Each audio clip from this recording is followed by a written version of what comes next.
Foi com 2 empates que Benfica e Futebol Clube do Porto começaram o périplo norte-americano no Mundial de Clubes que arrancou no sábado. É por aqui que vamos cozer boa parte das linhas deste episódio de No Princípio Era a Bola. Eu sou a Lídia Peralta Gomes e comigo estão, como sempre, o Tomás da Cunha. Olá, Tomás. Olá, Lídia, ao Rui e um abraço a todos. E o Rui Malheiro. Cá estamos. Viva Lídia, viva Tomás. Cumprimentos a todos. Subscrever o Expresso é ter acesso à melhor informação, a uma vasta oferta de conteúdos exclusivos e à opinião de referência. Subscrever o Expresso é tornar-se membro do nosso clube, poder ser voz ativa de uma comunidade informada e beneficiar de vantagens exclusivas. Subscreva o Expresso em expresso.pt/digital. Expresso. Liberdade para pensar. Pois bem, ainda estamos aqui a recuperar as horas extraordinárias que estamos a fazer para ver alguns dos jogos do Mundial de Clubes. Estamos a gravar na terça-feira, ao final da manhã, e há poucas horas o Benfica empatou frente ao Boca Juniors. 24 horas antes o Futebol Clube do Porto não marcou nem sofreu frente ao Palmeiras. E as duas equipas portuguesas começam esta nova competição, talvez não da melhor maneira, mas ainda assim sem comprometer objetivos futuros. Mas antes de irmos a análises mais específicas, e já temos alguns dias de competição, não muitos, é certo, mas creio que já podemos fazer aqui um pequeno, mini uma análise a este início do Mundial de Clubes, este sonho muito particular de Gianni Infantino, presidente da FIFA. Rui, se calhar começava por ti hoje. Ia-te perguntar que primeiras impressões estás a tirar deste Mundial de Clubes, de um modo geral, seja no que estamos a ver dentro do campo como fora dele, onde alguns jogos têm tido assistências que de certo não estão a agradar muito ao organizador. Sim, mas parece-me que seria óbvio que isso acabaria por acontecer. Em termos de calendário, não me parece uma ideia feliz, muito sinceramente. Sobretudo porque, por exemplo, em Portugal, a época oficialmente vai começar a 31 de julho e isto parece-me completamente despropositado face a termos duas equipas que estão a participar na competição. Creio que, à semelhança do que acontecerá noutros países, faria sentido começar a época um pouco mais tarde, até porque os jogadores têm direito a férias e não são máquinas e depois não se pode esperar que a próxima temporada vá ser uma temporada brilhante para algumas destas equipas, porque com o desgaste de não terem muitos jogadores feito sequer o seu período de descanso, passarem de uma época para a outra, haver até a dúvida em que época é que verdadeiramente estamos, porque há equipas que me parecem que estão na pré-época, outras estão mesmo no final da temporada, mas o meu balanço até agora é positivo. É óbvio que não posso olhar para um Bayern Auckland e pensar que é espetacular para o futebol ver uma equipa levar 10-0 e foram 10-0 porque o Bayern não quis dar 14 ou 15-0 porque podia ter acontecido. Aliás, basta recordar que o Bayern estava a construir praticamente a sua primeira fase de construção era no meio campo ofensivo do adversário e se calhar até mais perto da entrada do último terço do que noutro sentido. Mas a competição tem sido interessante. Creio que há um aspecto que vai ficar marcado nos próximos dias, é aquilo que me parece, vai ser o engano que para a maior parte dos brasileiros, nomeadamente para o treinador do Fluminense, que há alguma hipótese de equilíbrio contra equipas da dimensão do Borussia de Dortmund. Creio que isso cairá por completo, independentemente até de poder haver uma surpresa, mas tal como dizias e muito bem na tua introdução, quer o Palmeiras Porto, quer o Benfica Boca Juniors, provaram coisas interessantes face àquilo que é esta competição. Mas olhando assim para um jogo que me tenha deixado mais água na boca, obviamente foi a exibição fantástica do Paris Saint-Germain sobre o Atlético de Madrid e depois a quantidade de desculpas que o Simeone procurou para justificar uma derrota por 4-0 diante do Paris Saint-Germain, completamente limpa, como se o Atlético de Madrid fosse um clube de pobretões e o Paris Saint-Germain podia contratar qualquer jogador a qualquer momento. A verdade é que isso não aconteceu. Houve várias épocas, mesmo já com os multimilionários sauditas, em que o Atlético de Madrid acabou por gastar mais dinheiro que o Paris Saint-Germain. Isto não tem nada a ver com dinheiro, tem a ver com ideia de jogo, com qualidade de jogo, com qualidade dos protagonistas e principalmente colocando nesses protagonistas o treinador de ambas as equipas, Luís Henrique e Diego Simeone. Tomás, achas que, ou seja, segues um bocadinho esta ideia do Rui, de que a competição tem tido momentos interessantes, achas que há aqui dores de crescimento ia-te perguntar também que jogos eventualmente achas que vão, ou seja, mais com o passar do tempo, se a competição vai conseguir captar ainda mais interesse. Em relação a estes primeiros dias, pelo que tenho visto, há um excesso de expectativas, quase como se o futebol todos os dias nos desse um choque entre o Liverpool e o Manchester City, jogos de Uhum. altíssima qualidade, tática, individual, por aí fora. Obviamente, esta competição não vai proporcionar essa qualidade de jogo tão elevada, até porque há muita discrepância entre as equipas. Eu acho que a mais-valia está mesmo no choque de estilos e na forma como as equipas mais pequenas poderão competir e surpreender, eventualmente, em alguns casos, as equipas mais fortes. E, obviamente, estou a falar das equipas europeias. Ainda há grupos muito interessantes que estão para chegar, desde logo o do Fluminense com o Borussia Dortmund e com o Mamelodi Sundowns, que pode dar o tal lado exótico desta competição. Diria que o futuro desta prova pode ficar muito marcado pelos resultados desta primeira edição. Isto é, se a partir dos quartos de final tivermos apenas equipas europeias, então é uma Champions 2.0. Acaba por tirar o Isso. interesse suposto desta competição. Existe precisamente para vermos, dentro obviamente dos limites competitivos e da forma como a competição está feita, mais choques intercontinentais, enquadrarmos algumas equipas que não estamos tão habituados a ver contra equipas de outras realidades, e acho que essa pode ser a mais-valia. Depois, em relação à adesão do público, parece-me que do lado dos sul-americanos, por exemplo, é gigantesca, como é normalmente, argentinos e brasileiros, também pela proximidade. Agora, meter esta competição num país como os Estados Unidos, que, enfim, já envolve um nível de interesse pelo futebol relativo, e depois com todo o contexto político e social da competição, Nem mais. com a questão do ICE e das deportações e algum perigo até de latinos que vão à bola correrem alguns riscos, obviamente. Torna-se muito mais complicado encher os estádios e convencer toda a gente a aderir a esta competição.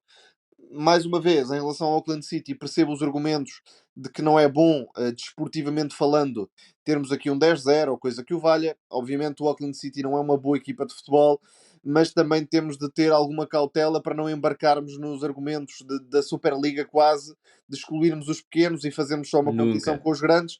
Verdade. Infelizmente, a Oceania ficou sem a Austrália. A Austrália compete na Ásia, por Isso isso mesmo. as equipas australianas não competem na Oceania. As duas melhores equipas da Nova Zelândia não competem na Nova Zelândia, competem na Liga Australiana, e por isso sobra uma equipa É verdade. semiprofissional que piora o espetáculo, é evidente, mas numa lógica de valorização da meritocracia e da igualdade de alguma forma, o Auckland City tem de estar presente, custe o que Totalmente custar. de acordo. E o Mundial com 46 seleções também será assim. Não tenho grandes Quer dúvidas. dizer, se olharmos, o Auckland City merece mais Óbvio. estar no Mundial de Clubes do que o Inter Miami, por exemplo. Sem dúvida. Sem dúvida. E a meritocracia não deixa de ser o fator mais importante. E é importante também para o Auckland e ter jogadores não profissionais, jogadores que fazem outras É que o coisas. conceito E mundial reparem, não é meter aqui as 32 melhores equipas do mundo. não, não. É, É porque senão tentar ser metíamos 32 justo, equipas de Champions sem e as dúvida. principais da Libertadores e estava feito. Sim, e o desafio é um bocado o que estavas a dizer. Aliás, não é um bocado, é totalmente aquilo que estás a dizer, que é os 8 finalistas não estarem em 8 equipas europeias. E esse será um grande objetivo para a competição. Eu ia falar também, por acaso há dias apanhei um jogo da Gold Cup na televisão Também nos e é Estados Unidos, impressionante o que não falta ali é futebol como este mês. Verdade. exatamente, mas é como estas duas competições acabam por canibalizar-se quase, e a Gold Cup está a ser, em termos de pessoas nas bancadas, não está a ser um bonito espetáculo. Não é Mas verdade? pronto, o calendário, o calendário Não, e é repara assim. que ao mesmo tempo na Europa tens o Europeu Sub-21 e o Europeu Sub-19. Aliás, o Europeu Sub-19 nem costuma ser tão cedo como está a ser Não, este costuma ano. ser em meados de julho e é simplesmente Exatamente. impossível acompanhar É tudo, tudo o que há é óbvio. para ver neste momento. Sim, e vamos se calhar chegar ao. Portanto, eu ia chamar-lhe ridículo, já não sei muito bem o que lhe chamar, que é, por exemplo, um jogador como é o Eustáquio estar no Futebol Clube do Porto, talvez ainda fazer uma perninha na seleção do Isso Canadá na mesmo. Sim, se Gold o Cup. Canadá for longe, é Vai. possível que vá, ainda é capaz de jogar as meias finais ou os quartos de final. Portanto, É impressionante. vamos ver se ele consegue tirar uma semaninha de férias. Eu espero que sim. O Benfica também, lá está, não será fácil, obviamente, mas chegando a uma final ou umas meias finais do Mundial de Clubes, pronto, vamos ter jogadores sem férias. Vamos Sim, ter jogadores sem parar, eu, não é? eu, Porque tem eu de estar acho que dia o 31. Benfica, mesmo que caísse na primeira fase e não vai acontecer, parece-me, o Benfica não terá férias, por isso é um bocado difícil até perceber, e sem me querer estar a adiantar no tema, se o Benfica está a fazer uma pré-época para a temporada, que eu acho que devia estar a fazer, mas não está a fazê-lo, ou se está numa fase final de temporada, que é aquilo que parece com os jogadores que já têm contrato com outro clube a serem titulares da equipa do Benfica. Depois deste interlúdio, um bocadinho a analisar o que tem sido para já o Mundial de Clubes, ia começar pelo Palmeiras Futebol Clube do Porto, a estreia de uma equipa portuguesa neste Mundial de Clubes. Já sabíamos que no papel seria o jogo de maior dificuldade para os Dragões neste grupo A. Grupo A cujos 2 jogos acabaram sem golos, essa curiosidade desagradável. Tomás, parece que continua difícil a implementação da ideia de Martin Anselmi. O Porto mostrou qualquer coisa na primeira parte, mas a partir do momento em que Cláudio Ramos é o jogador mais preponderante da equipa, talvez isto conte boa parte da história deste jogo. Tem havido alguma continuidade nas intenções de Martin Anselmi. Por isso, e já lá vou a essa conclusão, mas parece-me que há ideia. E, nomeadamente, passa por ter um losango no meio-campo e soltar Rodrigo Mora Isso mesmo. nas costas de Samu, também muitas vezes, e agora mais vincado ainda com Martim Fernandes como central pela direita, trabalhar uma construção a 4 que permita a João Mário também subir no campo e isolando Alan Varela na zona central como primeiro médio de ligação no jogo portista. Isso aconteceu de alguma forma na primeira parte, embora o Alan Varela também tenha cometido alguns erros e está a fazer exibições muito irregulares com erros que antes não cometia, ou pelo menos não cometia de uma forma tão recorrente, aquela posição é especialmente importante na forma como o Martin Anselmi está a construir a equipa, mas o E Porto ele não só... pode estar de costas para o jogo, Tomás. Exatamente, tem muitas Tem, dificuldades quando tem que recebe estar de a costas orientar sob o pressão, corpo, como é óbvio. e o Como Palmeiras é óbvio. lançou-se numa pressão muito agressiva. Aliás, o Anselmi na antevisão também tinha falado sobre isso e efetivamente confirmou-se. O problema é que o Porto só joga numa velocidade. E quando digo isto, a ideia vive muito da atração do adversário, que o Porto consegue fazer em vários momentos, mas depois, quando tem espaço, procura o apoio de Samu e acelera imediatamente a partir daí. A equipa não tem continuidade ofensiva, não subjuga o adversário, não empurra o adversário para zonas de desconforto. Quando consegue encontrar espaço, quer terminar a jogada. E é aqui que me parece haver um distanciamento entre a ideia de Anselmi, que, repito, existe, é muito académica, se quisermos, está concebida no plano teórico, mas está distante da realidade do Porto. E a realidade do Porto não é o jogo com o Palmeiras. A realidade do Porto é o Campeonato Português, são jogos em que o Porto é totalmente favorito, onde tem de ter mais posse de bola, mais mecanismos de criação, mais valorização do lado individual. Há jogadores, por exemplo, o Fábio Vieira, creio que é o caso mais flagrante, toca pouco na bola, não tem muito protagonismo nas zonas em que deveria realmente Pode ser aparecer. mais decisivo. É o mais Exatamente. perto da área possível. Só que o Porto não viaja junto, não dá tempo ao Fábio Vieira e aos outros criativos de se cercarem da grande área e de aí poderem fazer uma teia ao adversário, digamos desta forma. Por isso, mais uma vez, eu acho que há treino por parte de Martin Anselmi, acho que a equipa percebe também o que o treinador quer para o jogo. Houve alguns apontamentos táticos e estratégicos que deram algum conforto ao Porto, nomeadamente o 5-3-2 defensivo, que contra uma equipa como o Palmeiras deu para oferecendo a iniciativa ao adversário e depois também conseguir não só dificultar a chegada às zonas de finalização, porque o Palmeiras não é uma equipa criativa. Aliás, as melhores chegadas do Palmeiras nascem após perdas de bola do Futebol Clube do Porto, quando Sempre. havia mais espaços para explorar. Só que, de facto, esta relutância, se quisermos, a forma como a Anselmi vê o jogo, não é muito adequada para a realidade atual do Porto. Para já, o resultado não é mau, até tendo em conta que o Palmeiras não só tem mais profundidade de plantel, como está mais fresco, visivelmente mais fresco, isso notou-se na segunda parte, mas há aqui um tema de ideia de jogo que é mais profundo do que este resultado e do que este jogo com o Palmeiras. Rui, tal como o Tomás, acreditas que há aqui trabalho, mas parece que o Porto continua a transpor para o Mundial de Clubes alguns dos Sem pecados dúvida, Lídia. E do aliás, final da o época Tomás tocou passada em pontos na Primeira essenciais Liga. que, por exemplo, enquanto ouvia a narração e o comentário ao jogo, passaram completamente ao lado. Eu não vi nenhum massacre da equipa do Palmeiras, bem pelo contrário. Aquilo que vi é que, do ponto de vista estratégico, o Futebol Clube do Porto conseguiu superiorizar-se à equipa do Palmeiras. O Tomás tocou em dois pontos essenciais que não sei como é que escaparam durante a transmissão e até em análises que li em jornais, que é a questão do Futebol Clube do Porto ter defendido em 5-3-2, com um claro objetivo de tirar profundidade à equipa do Palmeiras, ou seja, que a equipa do Palmeiras não fosse, não apresentasse, se quiseres, os pontos mais fortes, nomeadamente no ataque ao espaço nas costas da última linha do Futebol Clube do Porto, e sobretudo a forma como o Futebol Clube do Porto procurou desenvolver-se do ponto de vista ofensivo, desenhando claramente um losango no meio campo, com a Varela como elemento mais fixo, o Rodrigo Mora como o mais criativo e o Fábio Vieira no centro-direito e o Gabri Veiga no centro-esquerda. Agora, concordo inteiramente com o ponto que o Tomás há pouco salientava. Eu creio que o Futebol Clube do Porto, do ponto de vista defensivo, com uma ou outra exceção, principalmente enquanto apresentou o seu 11 titular, foi uma equipa que consentiu pouco ao adversário, muito menos do que o adversário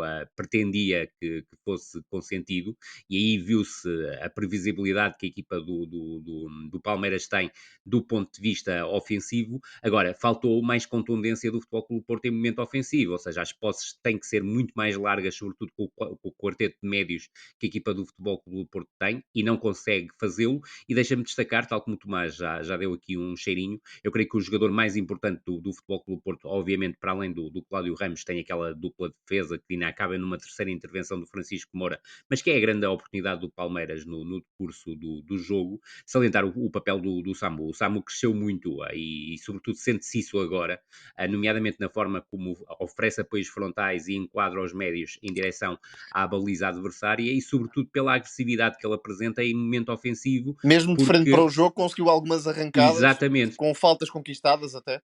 Foi um dos verdade, melhores períodos de Samu, diria, com a camisola do Porto, e, não marcando golos, porque já teve concordo, também exatamente, momentos porque ele teve goleadores, mas períodos em termos fantásticos de como contribuição para a goleador. equipa.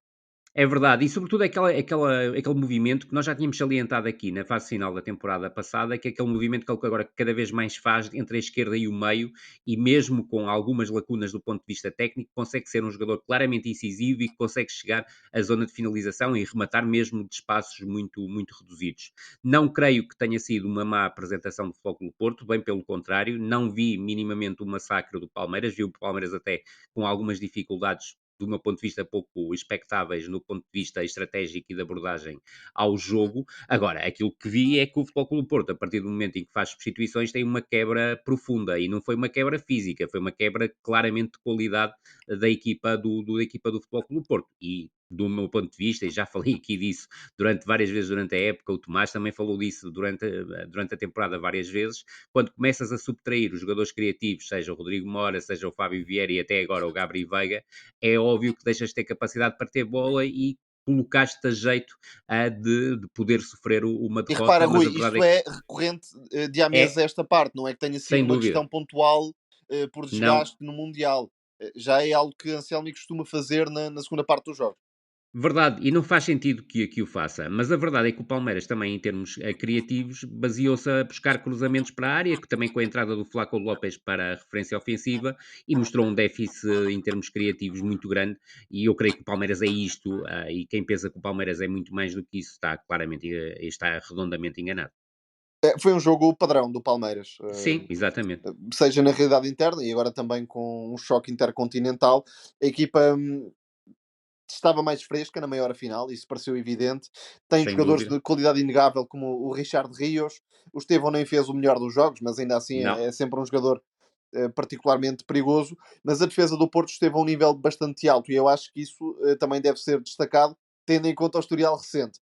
O Cláudio Ramos sem dúvida. é um guarda-redes de elevadíssima competência. De certa forma, é pena para a carreira de Cláudio Ramos que não tenha uma oportunidade de jogar mais frequentemente. Enfim, também sabe isso perfeitamente quando escolhe o Futebol Clube do Porto, mas a verdade é que é um guarda-redes com uma segurança invulgar e conseguiu demonstrá-lo.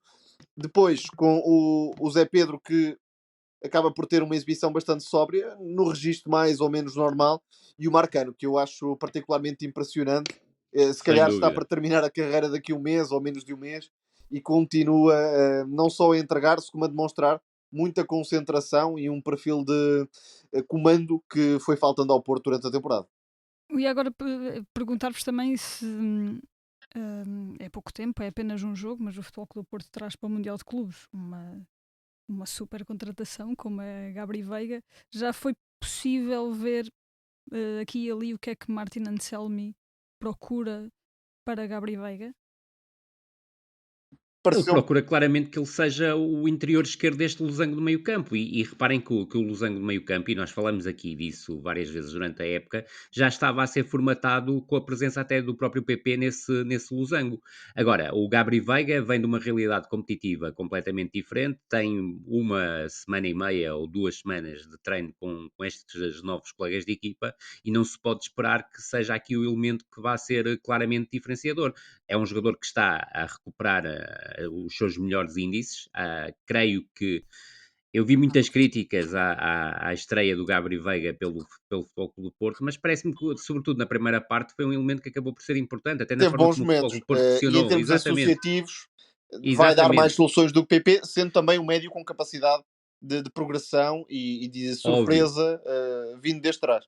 E depois há um acrescentar, para além das suas principais virtudes, que foram aquelas que tu disseste, é o acrescentar também de uma dimensão física interessante para a equipa do Futebol Clube do Sim, Porto, embora tenha sofrido um nomeadamente. pouco nos duelos neste jogo. Claro, mas isso é natural, porque vem do campeonato da Arábia Saudita e perdeu algumas coisas que tinha. Ah, não digo definitivamente, porque óbvio que não acredito nisso, mas houve um abrandar, e é um abrandar que também é visto, e pode ser visto num jogador como o Otávio, que saiu do Futebol Clube do Porto como um dos elementos principais da Liga Portuguesa e que não é o mesmo Otávio hoje a jogar no Al Nassr, não, são realidades completamente diferentes. Agora, acredito o Gabri Veiga, passo a passo, vai subir de produção na equipa do Futebol Clube do Porto e é um reforço de muito peso. Agora, aquilo que me parece é que, pelo menos para já, os próximos 2 jogos terão que ser um teste muito mais agressivo, muito mais aguerrido do Futebol Clube do Porto a nível ofensivo, seja diante do Inter Miami, seja diante do Al-Ahly, porque o Futebol Clube do Porto tem que atacar mais, tem que atacar durante mais tempo e tem que ser uma equipa que chega com mais frequência e mais qualidade às zonas de finalização. E esse ponto é um aspecto que me parece absolutamente determinante para olharmos para um ponto futuro da equipa do Futebol Clube do Porto e da possibilidade que é fortíssima, já que o André Vilas-Boas reforçou essa confiança e ainda ontem voltou a reforçar essa confiança naquilo que Martin Anselmi tem para dar para a equipa do Futebol Clube do Porto. Lídia, deixa-me só dizer uma coisa antes de irmos ao jogo do Benfica. Eu sei que se Claro, calhar à muita gente vontade. vai ficar desiludida com o que eu vou dizer, mas e era muito aguardado este Palmeiras-Porto pelo confronto Brasil-Portugal, mas eu Uhum. acho que as pessoas ainda não entenderam muito bem que a realidade dos principais clubes brasileiros é muito idêntica à realidade dos principais clubes portugueses. Nem mais. Não há grandes diferenças. Uns anos serão melhores as equipas portuguesas, outros anos serão melhores as principais equipas brasileiras, mas a diferença não existe, não é grande. Existe diferença contextual do clima e da quantidade de jogos e das condições que existem no Campeonato Brasileiro, por exemplo, mas são essas as diferenças. A nível de plantel, o Palmeiras não deve nada ao Futebol Clube do Porto, antes pelo contrário, e também não está longe das realidades atuais do Benfica e do Sporting, ou o Flamengo, se quisermos. Não estou a dizer que os portugueses não podem ganhar, mas não há essa diferença que muita gente considerava existir do ritmo do Brasileirão e coisas parecidas, mas enfim, acho que ficou à vista também isso. Sem dúvida, assino por baixo.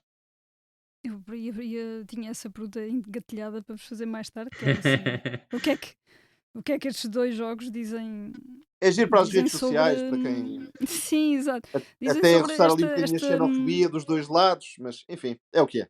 Claro, claro, Sem obviamente, dúvida. obviamente, E obviamente. sente-se isso, sobretudo na forma deselegante, e volto aqui a ter que falar do Abel. O Abel teve dois discursos, um para a imprensa portuguesa e outro para a imprensa brasileira. Eu acho isso absolutamente desnecessário e, sobretudo, o Futebol Clube do Porto não foi massacrado pela equipa do Palmeiras, nem de perto nem de longe, independentemente de achar E o que Palmeiras o está a meio Futebol da Clube do Porto, temporada, isso também faz toda a diferença, verdade, e isso sobretudo conta numa e fase conta adiantada muito. do jogo. Nem mais. Aliás, se formos a olhar, o Palmeiras está nesta fase no quase pré-pico de forma da temporada e o Futebol Clube do Porto não pode estar, nem é possível que esteja. Agora, eu concordo totalmente com o Tomás. É normal no adepto de futebol brasileiro, muito pouco informado, que a tendência seja para desvalorizar o campeonato português e acabamos por estar a ler nas redes sociais comentadores tal como nós, tal como eu e o Tomás, ou analistas, que desvalorizam de uma forma absurda o valor dos três principais clubes de Portugal Mas e ao nem sequer contrário se também, chegam a Rui, falar de um muita Braga. gente perguntava-me Ao se contrário o também, Porto é iria verdade. ter todas as facilidades do mundo com o Palmeiras, como Exatamente. se isso fosse Não, sequer não vai possível. ter, nem ia ter, nem o Benfica contra uma equipa bem mais fraca que o Palmeiras teve essas facilidades, mas o jogo foi também completamente diferente. E aí vamos já de seguida. hum, na madrugada de segunda para terça-feira, o Benfica esteve a perder 2-0 com o Boca Juniors. Acabou por chegar ao empate 2-2. O 2-2 apareceu já dentro dos últimos 10 minutos, uma cabeçada de Otamendi, numa daquelas jogadas que o Benfica já fez inúmeras vezes esta temporada, o que torna de repente o jogo com o Auckland City muito importante, nomeadamente quantos golos é que o Benfica vai conseguir marcar ao, Sabes que há um ao problema, Auckland Lídia, City.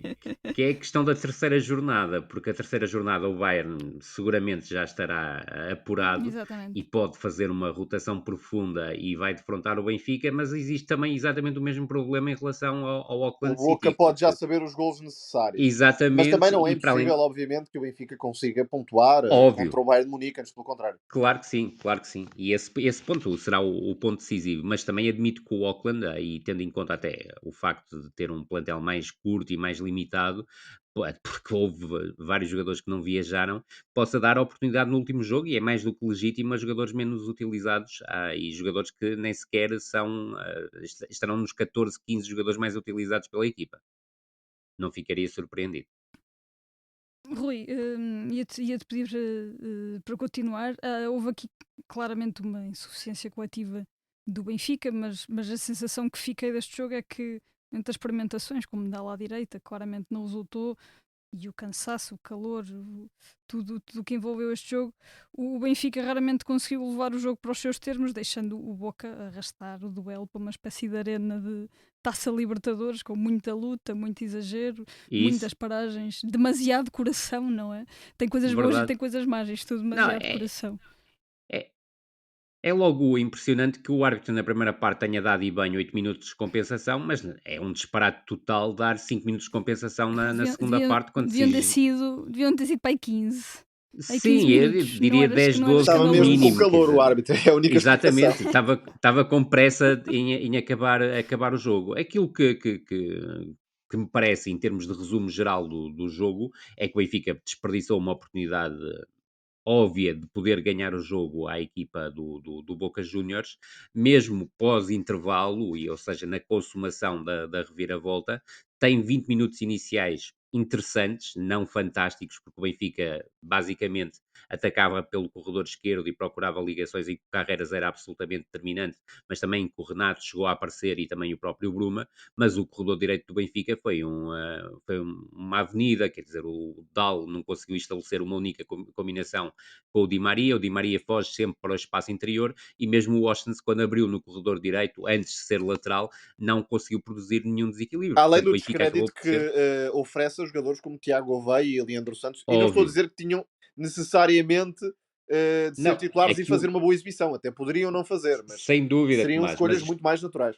Tu não podes dizer há 4 ou 5 meses que o Tomás, o Leandro ia ser o lateral, o segundo lateral direito do Benfica, pós-lesão do Bá, e o Leandro Santos nem sequer é opção para este jogo. E eu concordo contigo, se tu tiveste a testar o Tiago Gouveia como lateral direito nestes pré-momentos, não faz sentido depois fazer uma alteração como foi feita. E a verdade é que o Dal nem sequer tem sido lateral esquerdo nesta equipa do Benfica e, sobretudo, sabendo que o Carreras, muito provavelmente com 90, 95% de certeza, irá abandonar o clube para o Real de Madrid.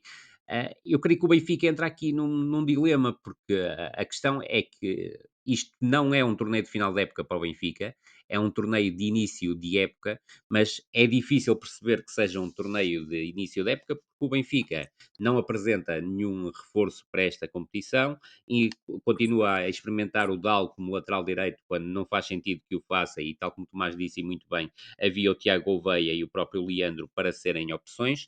Não consigo compreender, ou se calhar até percebo, porque é que o Renato Sanches está a jogar, porque se o Renato Sanches está realmente emprestado ao Benfica, não faz qualquer sentido que jogue e seja preterido um jogador como o Coxo, que mesmo não tendo entrado de forma fantástica no jogo, acaba por ter uma ligação direta com o 2-2 e admito que a equipa melhorou com a sua presença, porque o Renato foi logo o primeiro a cair na ratoeira do Boca Juniors.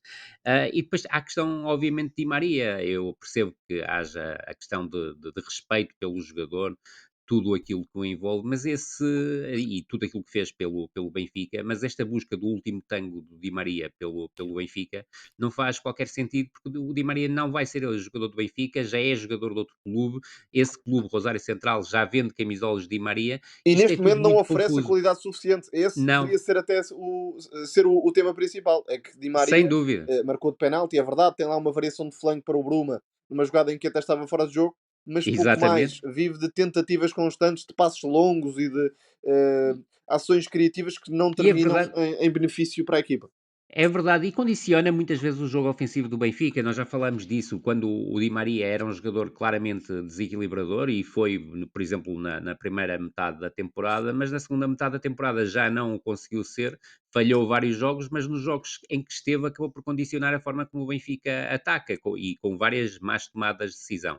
Mas, apesar de tudo, 20 minutos do Benfica superiores à equipa do Boca, e depois é aquela equipa que se percebe, perdeu o campeonato nas 2 últimas jornadas, não ganhou nenhum jogo nesse período, perdeu a Taça de Portugal quando estava à frente no resultado até ao minuto 90 mais 9 e depois dá um estouro muito, tanto, tão psicológico ou mais psicológico até do que físico, e sofre o primeiro golo num lance completamente absurdo, que é uma bola longa do Marchezinho, em que o Benfica perde duelos atrás de duelos, perde o primeiro pelo Dal, nem sequer foi muito falado, só o Tomás na transmissão é que parece que reparou nisso. Depois, o segundo, com o Florentino a ser claramente comido pelo Blanco e a Grandíssima questão exibição, para mim também, o melhor em campo. grandíssima exibição, para mim melhor em campo, exatamente, estamos completamente de acordo. E depois é a forma, diria, quer que o António aborda o lance, quer que o Otamendi se deixa antecipar pelo Merentiel, que é difícil perceber como é que isto acontece numa equipa como o Benfica. E depois não haver capacidade para reagir à desvantagem, não houve capacidade por parte do Benfica a reagir à desvantagem, e de um momento para o outro sofre o segundo golo na sequência de um canto, que é uma jogada que o Boca Juniors, seja canto ou livre lateral, executa sempre da mesma forma. É Zenon a bater, seja o livre Canto lateral, para fora. seja o pontapé de canto, exatamente. A bola vai diretamente ao segundo poste, há um desvio de cabeça e Idal, mais uma vez, perdeu o duelo aéreo e depois aparece o Batalha completamente sozinho a ter a oportunidade de fazer o 2-0. E reparem que na segunda parte, e o Tomás até frisou isso na transmissão, a única grande oportunidade do Boca Juniors na segunda parte é um lance exatamente igual, só que a diferença é que foi um livre lateral a partir do corredor direito, os protagonistas foram Com o Batalha, praticamente os exatamente. mesmos. Exatamente. Por isso, é difícil perceber como é que o Benfica não tinha essa jogada mais do que preparada, e eu vi os jogos do Boca anteriores, e o Tomás também acredito que sim, e este é um lance claramente trabalhado, mesmo tendo havido uma mudança de treinador, porque é importante não esquecer que esta equipa de Boca Juniors mudou de treinador antes desta competição e falhou quer o apuramento para a Libertadores, perdeu num dos playoffs, e em termos de campeonato à abertura.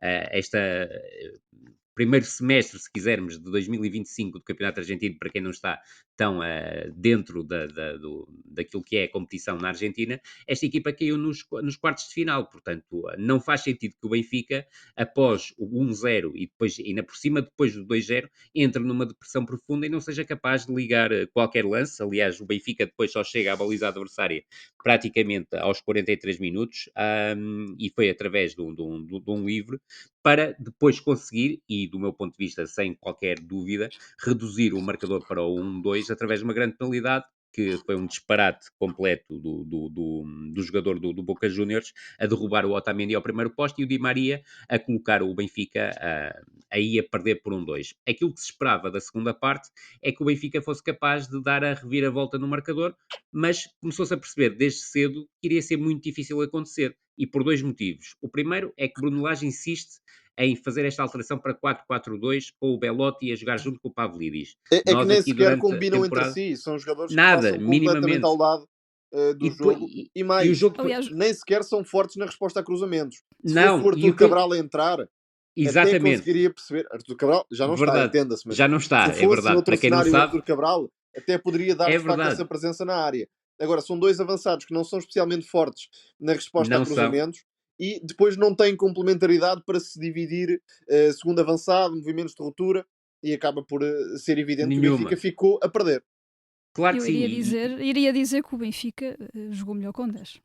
Sim, o Benfica jogou melhor com 10, concordo contigo, Lídia. E depois deixa-me frisar a segunda parte daquilo que eu queria dizer. É que houve a primeira parte que foi a substituição do Lage, que não resultou, e o Benfica depois procurava bombear bolas para a área, que é uma coisa que eu não consigo perceber, face exatamente àquilo que o Tomás disse, e já tínhamos falado durante a temporada, o Pavlidis e o Belotti não são jogadores propriamente fortes a corresponder a cruzamentos, e mesmo assim os cruzamentos saíam com muita dificuldade, mas a segunda é o engodo em que o Benfica cai, que o Boca Juniors deixa basicamente de querer atacar, passa a querer defender o resultado, algo que aconteceu logo a partir do 2-0, e entra num jogo de violência e de constantes duelos e de constantes perdas de tempo, e houve jogadores do Benfica que caíram naquilo logo desde o início. O Renato foi o primeiro exemplo até de ter encostado a cabeça ou algo do género a um jogador adversário, e é preciso cérebro e, sobretudo, também vindo do banco, é preciso passar indicações claras que não é para cair no jogo do Boca Juniors, porque a verdade é que o Benfica criou quase nada durante até o momento da expulsão do Belotti, e a expulsão do Belotti acaba depois por ter um fator determinante, porque tal como disseste, o Benfica com 10 deixou-se de fazer cruzamentos absurdos e tem ali um lance que me parece que ficou uma grande penalidade nítida por marcar sobre o Pavlidis, porque o lance é anulado por uma ação posterior àquilo que foi o derrube sobre o Pavlidis, mas mesmo sem ter sido praticamente ter continuado com problemas criativos, o Benfica com 10 foi melhor que o Boca com 11 e foi melhor que o Benfica com 11. E isto é praticamente inexplicável, sobretudo quando estamos a falar numa parte final do jogo. Acaba por chegar ao 2-2 na sequência de uma bola parada. Cá está Coxo a ter o papel determinante a bater, mas sobretudo o Otamendi na área a conseguir antecipar-se, e 2 minutos depois tem uma grandíssima oportunidade para fazer o 3-2 pelo Carreras, num lance que praticamente só vimos nos primeiros 20 minutos de jogo.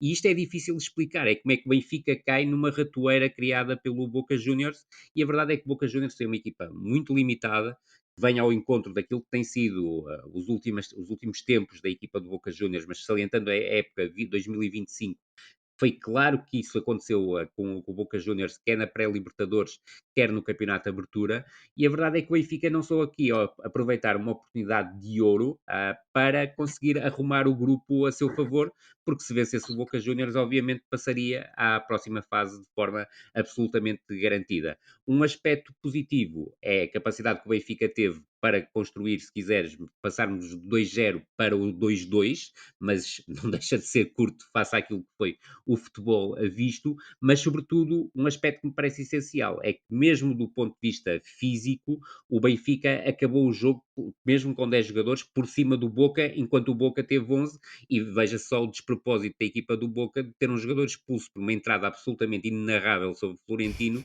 quando estava com 11 para 10 numa vantagem numérica. E isto explica muito o que é o jogo do Boca Júnior. Tomás, pegando um bocado nesta ideia, falava já há pouco que uma das riquezas desta competição é essa diferença de estilos e termos aqui algumas equipas a lutarem com as armas que têm se calhar, e diria que este Boca Benfica é um caso paradigmático disso que disseste, não é? Sim, o Boca é exatamente isto.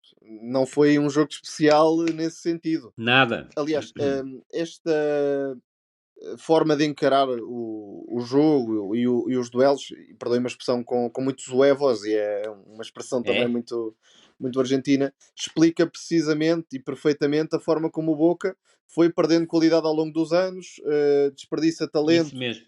porque não o valoriza e porque os jogadores, mais do que preocupados em jogar, estão preocupados em lutar. Obviamente isto dificulta muito a vida aos adversários em determinados momentos, sobretudo aqueles que não estão preparados para isso. E o Benfica deixou-se levar por completo pelas emoções e particularmente a partir do 1-0 e depois logo com o 2-0 a seguir, mas o Benfica desapareceu por completo do jogo e até estava a fazer uma boa exibição. Não uma exibição brilhante, mas estava a conseguir, particularmente pelo lado esquerdo, com algumas conduções de Renato Sanches e a abrir o campo com Carreiras e depois com o Bruma também, a relacionar-se com o lateral. O Benfica conseguiu aparecer em zonas de finalização de forma pensada, mas a partir do golo eh, entrou no jogo argentino, muitas faltas duras, muitos duelos, lances sem bola, particularmente do Renato Sanches, que estava eh, a entregar o ouro ao bandido, autenticamente. E Claramente. depois, juntando a este lado das emoções, em que o Boca quase levava a melhor por descontrole do Benfica e também por alguma passividade do árbitro em determinados momentos, acaba por haver erros táticos pelo meio que também não ajudaram. O mais flagrante, eu diria, que é a forma como Bruno Lage junta dois pontas de lança tão cedo. Uma coisa é se estivéssemos à entrada dos últimos 15 minutos ou 20 minutos, enfim, há um espaço de compreensão maior para o que Bruno Lage tentou fazer, mas fê-lo muito cedo e o Benfica piorou bastante aquilo que já não estava a ser bom no final da primeira parte. A opção por Dal castrou muito a equipa no lado direito. O Di Maria também parece que não justifica a titularidade, por mais Certo. romantismo que se queira fazer à volta disto. Aliás, tentou-se fazer disto um Cavani contra o Di Maria, quando o Cavani nem Não sequer estava é dos disponível. 3 ou 4 ou 5 melhores jogadores do Boca. Ou, enfim, Sem dúvida. não falando da qualidade absoluta, obviamente, porque é um grande jogador e foi um grande jogador, mas do que ofereceu à equipa, o Cavani tem sido quase nulo. A mesma coisa para o Di Maria recentemente, por isso o Boca neste jogo de duelos e de alma conseguiu surpreender o Benfica, porque a expectativa e a qualidade das equipas teoricamente favorecia os encarnados. Agora vamos lá ver como é que este grupo se desembrulha, porque o Boca ganhou vida e se calhar mais vida do que tinha a partida para o grupo, porque a expectativa era de facto que o Benfica se juntasse ao Bayern quase diretamente no segundo lugar. E deixa-me dizer, e obviamente dar-te os parabéns também por isso, há um momento muito interessante no jogo, que é a lesão do Ander Herrera, e tu sublinhaste a entrada do Belmonte, que é um jogador bem interessante, quando não Muito se interessante. dedica também O à Boca tem parte bons da jogadores. pancadaria. O Boca Claro tem que bons tem, jogadores, só não consegue enquadrá-los de uma forma positiva verdade, para crescer enquanto equipa. Já o River é um bocadinho oposto. ao Valoriza muito oposto, mais o futebol jogado e por isso também tem nem sido mais. muito melhor nos últimos anos. Mas dar-te só essa nota do Belmonte, porque acaba por ser o jogador que mais passes faz de risco e, sobretudo, colocando os seus colegas em zonas de finalização. E isso parece-me importante e dar-te os parabéns também pela forma como, de forma astuta, percebeste que com o Belmonte a equipa do Boca Juniors iria melhorar um bocado e melhorou em termos de ligação entre os setores. Agradeço, Rui. Nada.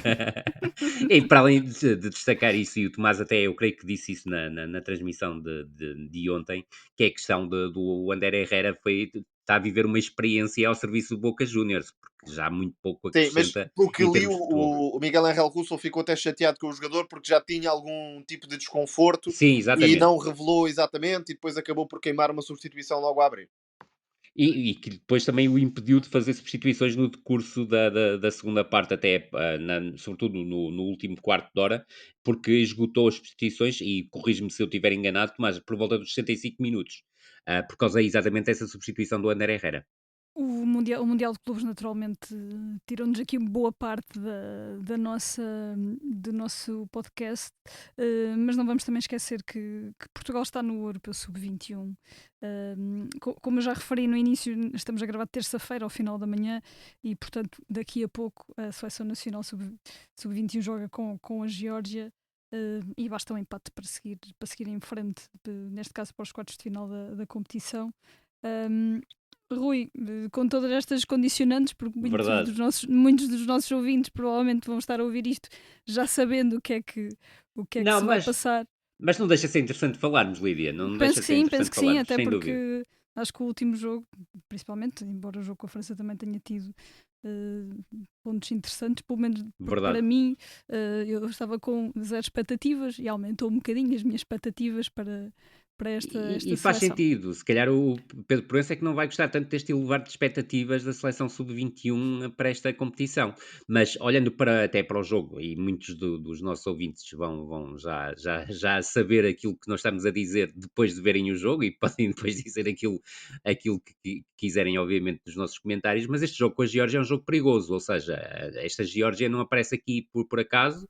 Há 2 anos venceu Portugal, ainda que fosse num europeu em casa, mas isso também não quer dizer absolutamente nada. Ganhou porque foi melhor do que a seleção portuguesa, e vendo o jogo diante da França, e eu tive a oportunidade de ver esse jogo, a equipa da França passou muito maus bocados e aos 89 minutos perdia por 2-1 com esta Geórgia. E a verdade é que se a Geórgia tem ganho à França, que depois conseguiu aos 89 e aos 90 mais qualquer coisa, 2 ou 3, a fazer a reviravolta completa, mas a Geórgia tivesse conseguido vencer este jogo, praticamente poderia passear diante de Portugal, ou seja, podia até abdicar de alguns jogadores, porque quase de certeza passaria à fase seguinte. Portanto, é um jogo complicado para a seleção portuguesa. Agora, deixa-me dizer que estes 180 minutos da seleção portuguesa são muito positivos. Eu creio que há um aspecto absolutamente essencial, que é a qualidade dos extremos, ou seja, que anda a partir da direita é claramente o jogador mais desequilibrador, sobretudo, quer no primeiro jogo, na primeira parte principalmente, mas neste segundo jogo diante da Polónia, fez claramente a diferença.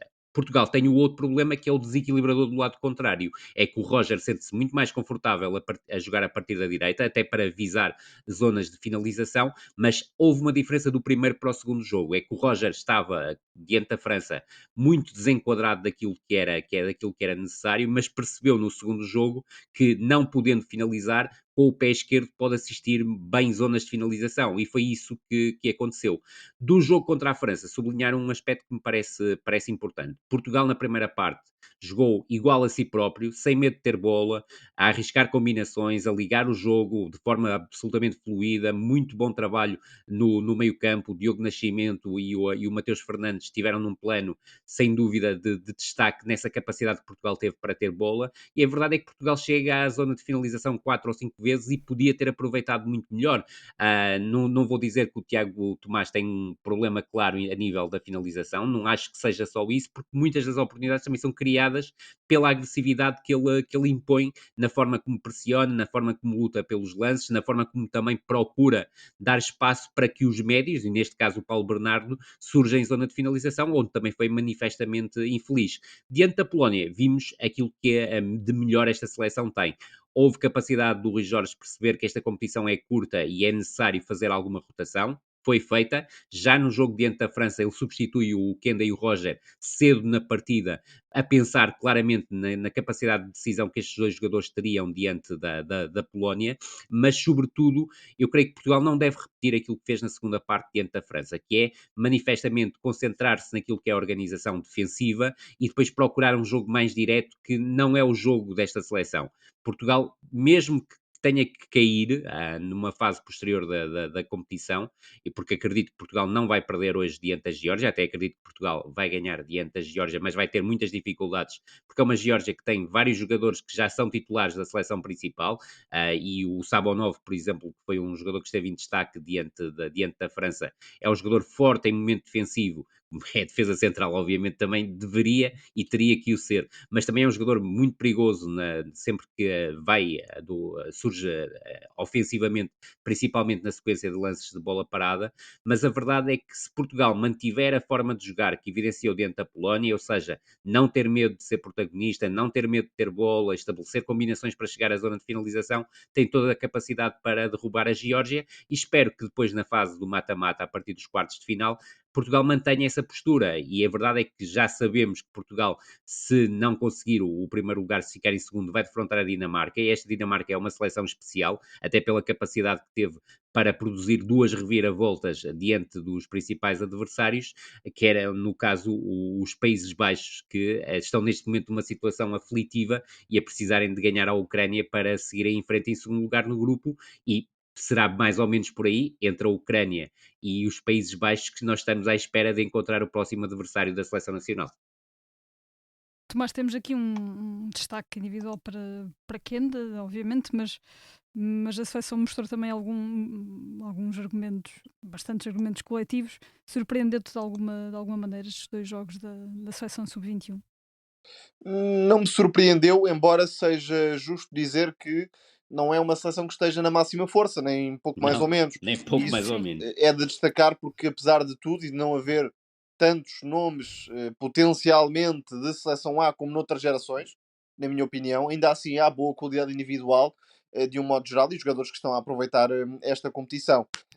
Será sempre assim e até se calhar mais à frente na seleção principal, com Kenda e Roger, um deles vai ter sempre de ser encostado à esquerda e o Roger é um Isso jogador mesmo. mais rápido, parece-me, e portanto consegue também à esquerda gerar alguns desequilíbrios, não ser o lado natural e onde podia ter mais impacto. Mas de qualquer forma, o Kenda trabalha como extremo mais criativo, a pé trocado, muito forte no último passe, e o Roger consegue ser essa arma vertical, tem muita qualidade técnica também no último terço. Aliás, quando joga à direita, quer no remate, quer no cruzamento, é um especialista. Por isso é um jogador Tremendo. que, antes pelo contrário, depende muito pouco do físico e está a conseguir também aproveitar esta competição. E é uma equipa portuguesa que se orienta para os extremos, ao contrário de outras equipas com o Rui Sem Jorge, dúvida. que viveram muito da O jogo interior. reunião de médios, muitos Isso. elementos por dentro, até em losango frequentemente. Esta seleção não, joga em 4-3-3 com 2 extremos. O Rui Jorge tem outras opções no banco também na mesma linha. O Carlos Forbes tem entrado, o Rodrigo Gomes tem entrado. O Nazinho justificou a titularidade, entrou muito bem no jogo com a França e Concordo. depois deu sequência a essa exibição. E há aqui um complemento de características no meio-campo. Não sei ao certo porque é que o Matheus Fernandes ficou no banco na segunda partida, porque entrou muito bem neste torneio. O Paulo Bernardo mais específico, foca-se sobretudo em aparecer na grande área. O Matheus Fernandes dá mais coisas à equipa em termos de construção, mas há aqui a valorização, diria, definitiva do Diogo Nascimento. E Sem muitos clubes dúvida. portugueses que podem estar interessados no Diogo Nascimento arriscam um bocadinho por não ter já fechado esse negócio, porque está a valorizar-se, fez uma ótima exibição contra a Polónia, é um dínamo no meio-campo, um jogador de muita mobilidade, que está constantemente a dar-se à equipa, não força o passo vertical, embora consiga fazê-lo, e isto é muito importante porque é um jogador que dá alternância de ritmos na zona de meio-campo. E já agora, nota final para a dupla de centrais, que é muito complementar, o Chico Lamba, Concordo. super atlético, muito forte na antecipação, e o João Muniz, que é um construtor de excelência. Se algum dia o Sporting vender o Gonçalo Inácio, tem ali um substituto na calha. Não, e não se percebe como é que tem 0 minutos pelo Rio Ave na primeira metade da época. Muito sinceramente, até face às Também acho muito dificuldades que o Rio estranho pela Ave qualidade do jogador. atravessou, sem Entendo que dúvida. tenha espaço de melhoria defensivamente, acho que Óbvio. sim, mas é um jogador Mas com muito sobretudo quando potencial. jogavas numa estrutura com 3 defesas centrais, o João Muniz podia ser perfeitamente o central pelo meio e acrescentaria claramente qualidade em termos de construção. Só deixar uma nota em relação àquilo que o Tomás disse, é muito importante que no jogo de hoje diante da Geórgia, o Chico Lamba, o João Muniz e o Diogo Nascimento não vejam cartões amarelos, porque se o virem, falham um jogo dos quartos de final e aí pode haver uma transformação da equipa portuguesa para pior, obviamente. E assim com o Europeu Sub-21 que fechamos este episódio de No Princípio Era a Bola. A sonoplastia foi do Tomás Delfim. Muito obrigada a todos que nos acompanharam nesta emissão e até à próxima.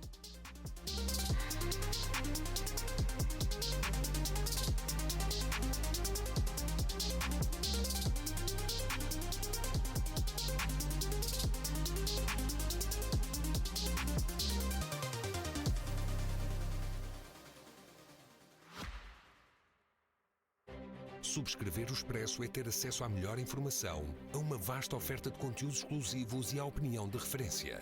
Subscrever o Expresso é tornar-se membro do nosso clube, poder ser voz ativa de uma comunidade informada e beneficiar de vantagens exclusivas. Subscreva o Expresso em expresso.pt/digital. Expresso. Liberdade para pensar.